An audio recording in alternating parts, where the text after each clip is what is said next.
Alright, you guys need to check out this video that perfectly lays out how the richest man in the world bought the largest social media platform, then manipulated the algorithm to influence the results of perhaps the most consequential election of the 21st century. Now, I talk about Elon Musk and the war on disinformation all the time on this show, but I've never seen a video lay it out so perfectly, so concisely, showing step by step how we got here and how Elon Musk became Donald Trump's pawn. If you guys have watched my show for a while, you know that the moment I realized Elon Musk had lost his damn mind for good was after Paul Pelosi got hit in the head with a hammer, and Elon Musk used his newly bought social media platform to boost an article saying Paul Pelosi was beaten by his gay lover despite there being zero evidence. I remember clicking on that article and seeing another article saying Hillary Clinton used a body double. Now, they perfectly lay out that moment in this video, and that is what blew my mind. So drop a like, subscribe. Credit goes to Led by Donkeys. Led by Donkeys made this video. I'll link them in the description below, and let's check this out.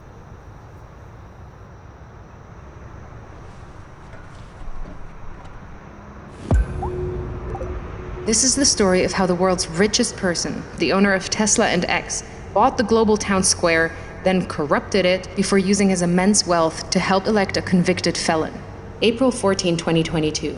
Elon Musk makes an unsolicited offer to buy Twitter for $44 billion. He claims the site has become politically skewed and says, for Twitter to deserve public trust, it must be politically neutral. October 27th, the deal goes through.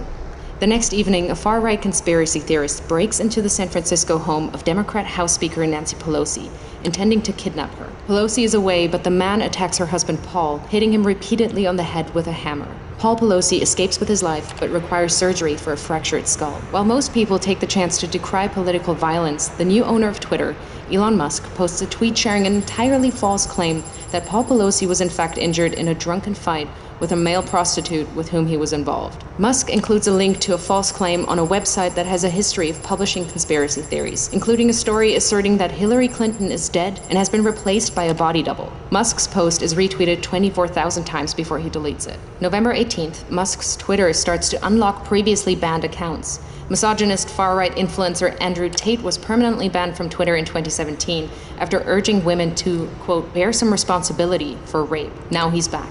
Tate posts, I've decided to fly to the failed state of California, walk into Twitter HQ, and tell @Elon Musk he's a legend. On my way. 2 months later, Tate will be arrested in Romania on suspicion of human trafficking, rape, and forming an organized crime group.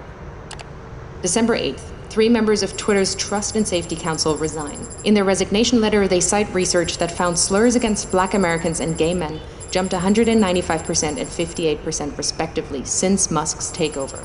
3 days later, the remaining members of Twitter's Trust and Safety Council are dismissed. Musk then tweets that, quote, my pronouns are prosecute Fauci, a reference to a conspiracy theory that the COVID crisis was exacerbated by America's top infectious disease doctor. December 16th, having claimed he's a free speech absolutist, Musk bans @ElonJet, a Twitter account that tracks the movements of his private jet using publicly available data. Musk also bans the accounts of a number of journalists who have written about @ElonJet. February 12, 2023. Ahead of the Super Bowl, both Musk and President Joe Biden tweet their support for the Philadelphia Eagles. Biden's tweet is seen 29 million times, Musk's just 9 million times. Incensed, Musk leaves the game early and calls an impromptu meeting of Twitter engineers at 2:36 a.m. Their job? To change the Twitter algorithm to artificially inflate the reach of Musk's tweets by a factor of 1,000. Making him the preeminent presence on the site. July 23rd, Musk announces Twitter is now called X. August 25th, Donald Trump, once banned, returns to the platform by posting a picture of his mugshot from Fulton County Jail with the words, election interference, never surrender. Musk reposts the shot. 4 days later, X reverses Twitter's long-standing ban on paid political advertising. November 15th, in a post promoting the racist conspiracy theory that Jewish people are importing immigrants to America to fix elections for Democrats, one X user writes, Jewish communities have been pushing the exact kind of dialectical hatred against whites that they claim to want people to stop using against them. Musk replies saying, you have said the actual truth. In response, several advertisers, including Disney, Warner Brothers, and Comcast, pause their advertising on X. Musk then tells advertisers concerned by hate speech on the platform, go fuck yourself.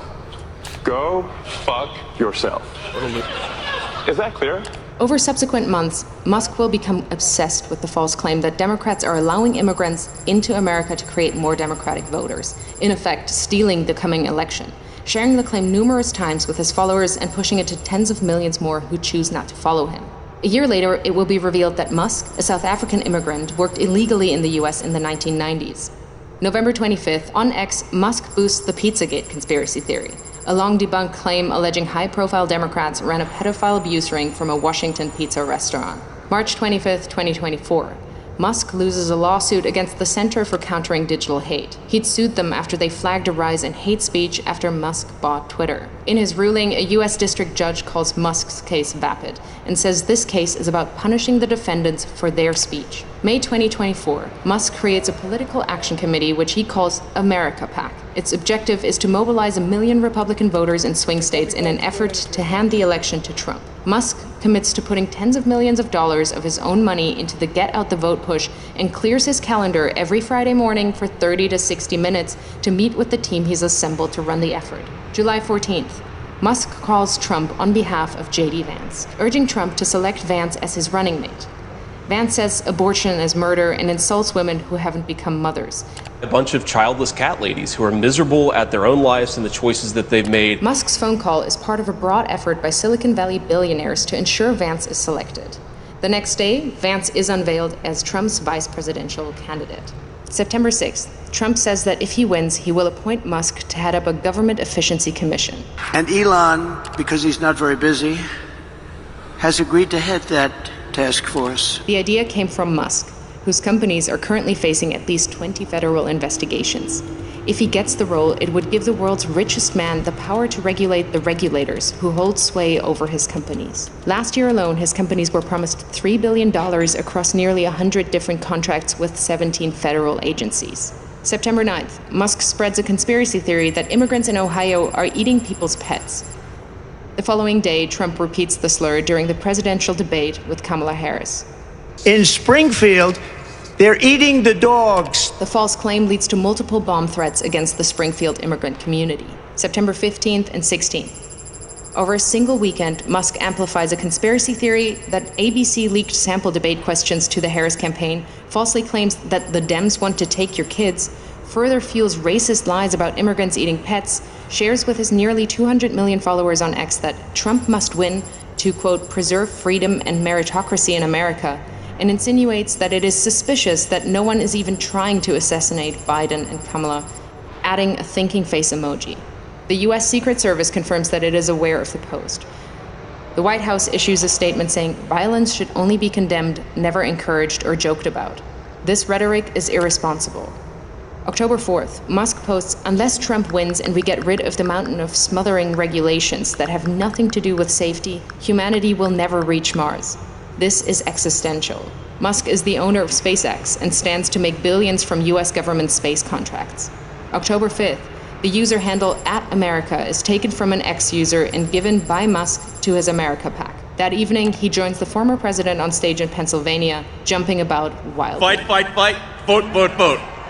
By now, he's moved with his senior team to a war room in a hotel in Pennsylvania to focus full-time on the Trump campaign. He speaks to Trump multiple times a week, is doing a series of pro-Trump town halls across the state, and has recruited lieutenants from his companies to join him. October 15th, legal filings from Musk's Political Action Committee show he has personally donated at least $75 million to the effort to re-elect Trump. October 18th, it's revealed that another Musk-funded group called Future Coalition PAC is targeting Muslim voters in Michigan and Jewish voters in Pennsylvania with diametrically opposed political advertisements about Kamala Harris. In areas with large Muslim populations, the group is painting Harris as a close friend of Israel and is suggesting that she's beholden to the beliefs of her Jewish husband. But in areas with large Jewish populations, the ads say Harris panders to Palestine. Simultaneously, Musk is offering $100 to any Pennsylvania voter who signs his online petition as part of an effort to build a list of likely Trump voters. He also starts giving away $1 million a day to a randomly chosen voter who signed the petition. October 19th, it's revealed that the Building America's Future PAC, another Musk-funded campaign group, is impersonating the Harris campaign by setting up a fake website containing fake policy positions, then sending out text messages driving voters to the fake site. October 24th, it's revealed that Musk gave his America PAC a further $44 million in the first 16 days of October. October 25th, the Wall Street Journal reports that Musk has been in regular contact with Russian President Vladimir Putin since 2022. October 27th, Musk speaks at the now infamous Trump rally at Madison Square Garden, a gathering characterized by racism, misogyny, and threats of violence. USA! USA! Musk has posted more than 3,000 times on X in the last month, including dozens of unfounded claims about the election which have been viewed hundreds of millions of times. Apart from Trump himself, Musk is now the single biggest spreader of election disinformation. November 5th, Trump wins the presidential election. Elon Musk, a far-right conspiracy theorist, has succeeded in using his immense wealth to help swing the election in favor of a convicted felon.